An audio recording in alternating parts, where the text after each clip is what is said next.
It was December 31st, New Year's Eve. My friend Alex hired me to watch his dog Bailey for the weekend while he was out of town for the new year.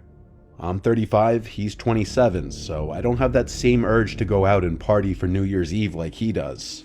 So I was more okay with making some money and taking it easy for the night. New Year's Eve was on a Saturday. He left for the city early in the day when I got there. He'd be back Sunday night. He left me with very basic instructions: to just feed him and walk him twice a day and keep him off the furniture.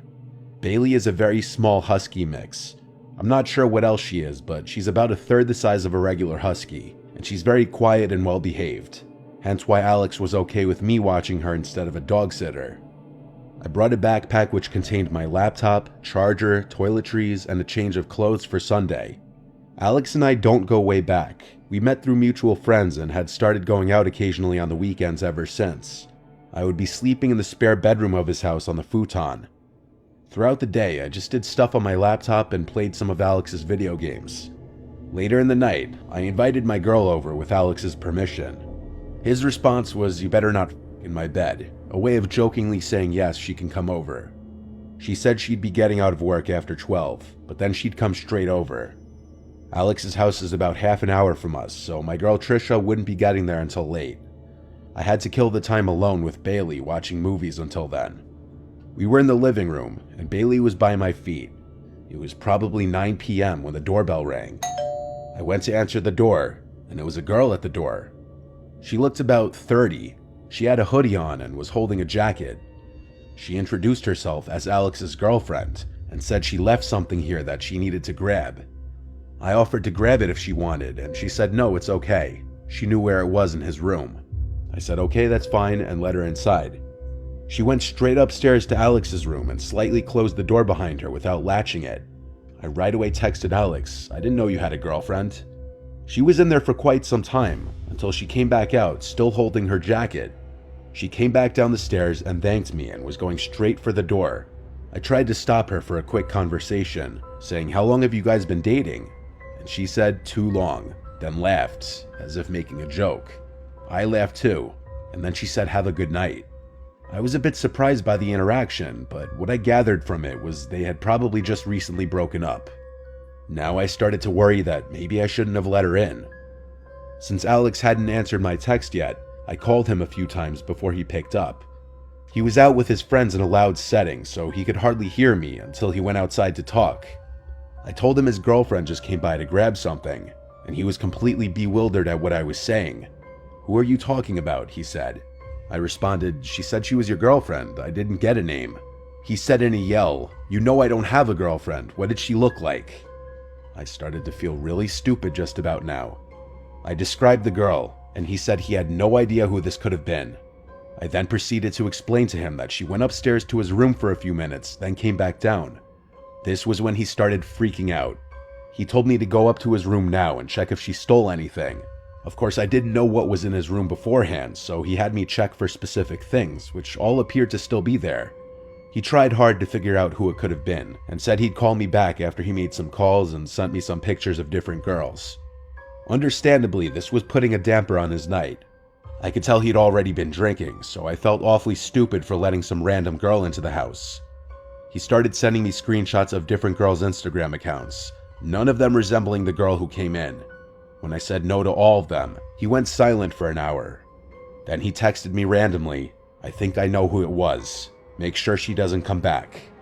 I didn't ask any further questions. I responded, "Okay, my bad," and left it at that. Clearly Alex was going through some serious girl drama, or so I thought.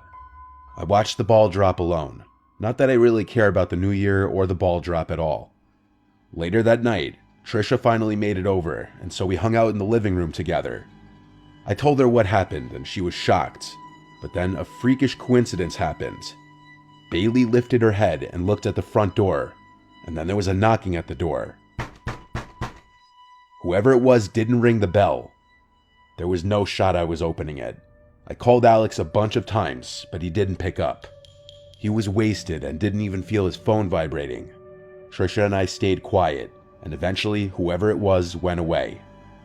I was honestly unnerved now. Surely it was in connection to whoever that girl was earlier. Maybe it was even her again. Either way, I didn't want to get involved any further in what was going on. After this, we decided to migrate to the spare bedroom where we'd stay for the night on the futon. We had a movie on as we laid down and I held her. We fell asleep in this position and woke up at some unknown hour in the night, which I later found out was less than an hour after we fell asleep. I woke to Bailey's howling. She was in the room with us. Trisha woke up after me. Bailey was at the bedroom door with her tail wagging, howling. I whispered, "Bailey, shush." She looked at me and then came over, but she stayed staring at the door, now growling, making unhappy whimpering sounds. Then there were footsteps outside on the wood floors. We heard what had to be at least 2 pairs of footsteps, tiptoeing to the door, and then the doorknob twisted. By force of habit, we had the door locked, thankfully, and a girl's voice said, "Alex?" I looked at Trisha and signaled for her to stay quiet. That girl was not alone. Another light tap at the door, and then the girl's voice said, "Who's in there? This is Alex's house." I made the decision to say in a loud voice, almost a yell, "The cops have been on their way for a few minutes now, just so you know." The girl said, "Who are you?" I didn't bite. I whispered to Trisha to actually call the police, and she did. The entire time she whispered into the phone. I said loud and clear, "I dare you to do something, because the time you do it, the cops will be running through the front door." I heard a whisper on the other side of the door. Then, multiple pairs of footsteps walking away from the door. We stayed in the room, waiting for the cops to get there. Since the front door was left wide open by those people, the cops came right in. The house was clear by this point. I gave my entire recount of the story, and then called Alex multiple times until he finally picked up, still sounding pretty drunk. One cop talked with him on the phone for a few minutes, while I sat with Trisha speaking with another cop. After all this was said and done, the accepted assumption was that there was a key in Alex's room taken by that girl from hours before. This was a pretty messy situation, since Alex couldn't just come all the way home this late. He practically begged me to stay the rest of the night. I had Trisha go home. I stayed because I felt responsible for letting that girl in the first place. I stayed locked in that room the rest of the night with Bailey.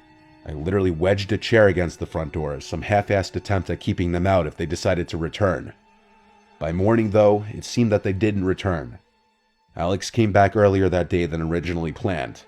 I'm not going to air out any more private information to the internet than I already have, just in case anyone who knows him can figure out this story is about him. But he did tell me who he thought the girl was, and the story behind it proves that men have to be careful too with the women they choose to interact with. That girl and whoever was with her's intention of breaking in wasn't to steal anything, evidently, which is the scariest part.